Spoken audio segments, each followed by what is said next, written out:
Welcome to the Disability Podcast, a podcast where we talk to people living with disabilities. We hear about their life, learn tips, tricks, and share ideas to help each other and our listeners with new ideas to solve real-world obstacles. So let's not waste any time and jump right into it.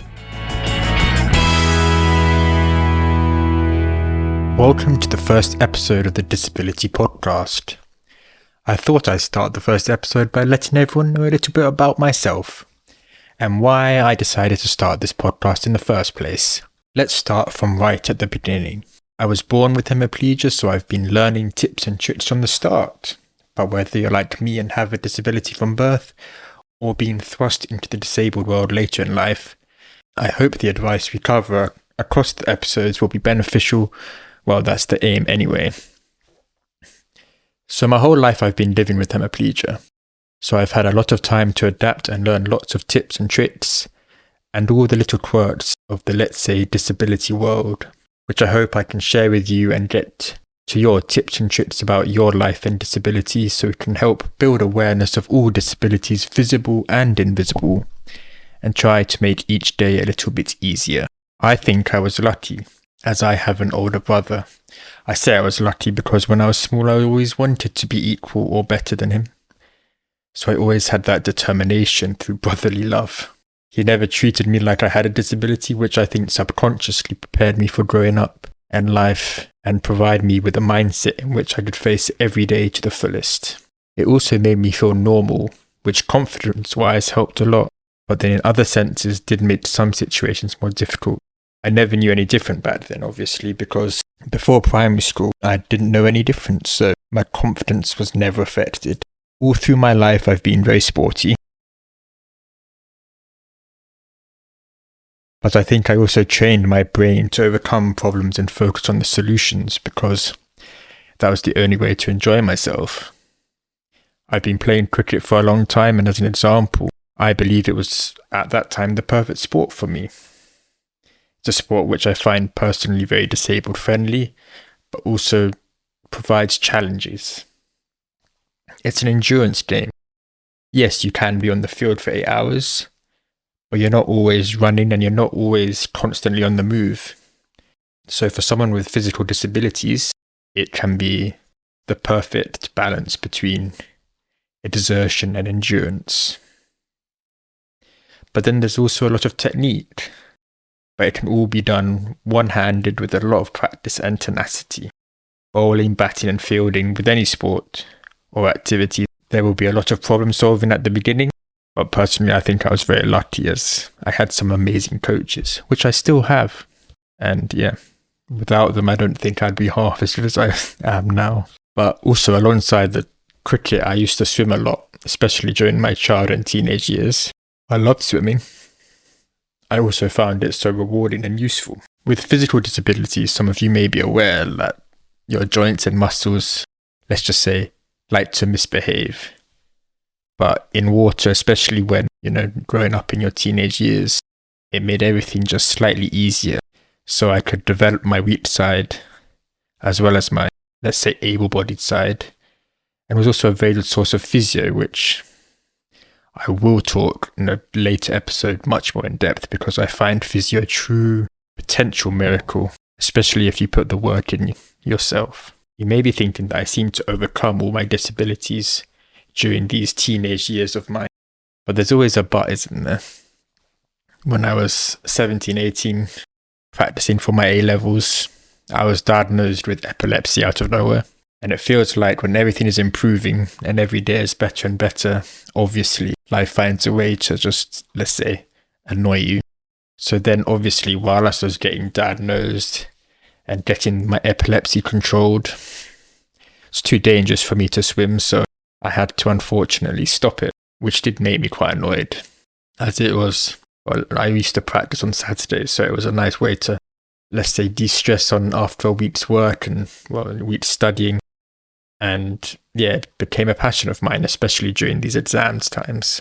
And I think after that, it was one of the causes when I became very shy because I kept on thinking to myself, I basically overcame my physical disabilities and now I have to start again with this epilepsy, which at that time was completely uncontrolled, so it was just looking into a dark tunnel with no end in sight.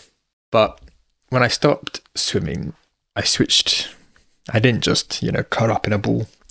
I switched to calisthenics, which I still do. It sort of came from an evolution from physio, and I enjoy it. It helped build my confidence back up. It's something you can train at home, which I do.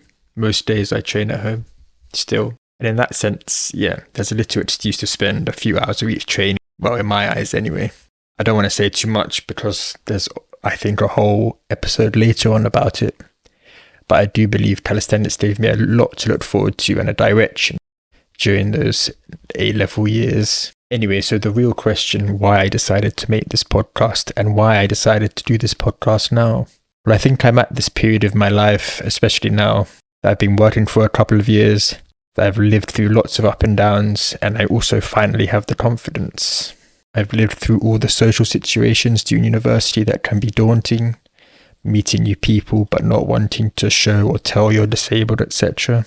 A lot goes through your mind in those first couple of weeks, especially during freshers. It's where I had one of my favourite tricks that I still use. I didn't create it by myself. It was kind of a joint sort of brainstorm between me and a couple of friends. But basically, greeting or meeting people when you're at a party or have a drink in your hand can be very awkward if you're trying to shake their hand with a drink and then trying to use your weak hand, which obviously likes to misbehave. So basically it goes like this. If you have a friend with you, as the third person approaches, you give your friend your drink. You greet the new person, handshake, etc., and then pass the drink back. Practiced enough, you can do it automatically and it goes unnoticed.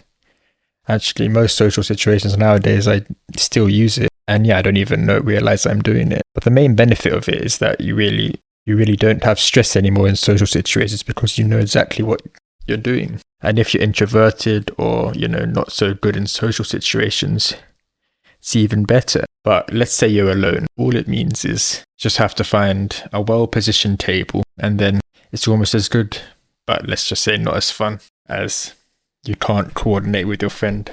But just the thought of knowing what you do in certain situations makes the whole evening, the whole event better. Anyway, that's just one of my little tricks that I use quite often. So, the podcast now. Like I said before, I've lived through school life where I've picked up a lot of tips and tricks and they've helped me through that period. But I've also been through university life and picked up different tips and tricks too. And I've picked up tips and tricks during all my sports. And now I'm going through work life as an adult, constantly adapting as well and picking up new tips and tricks. So I've got more and more every day.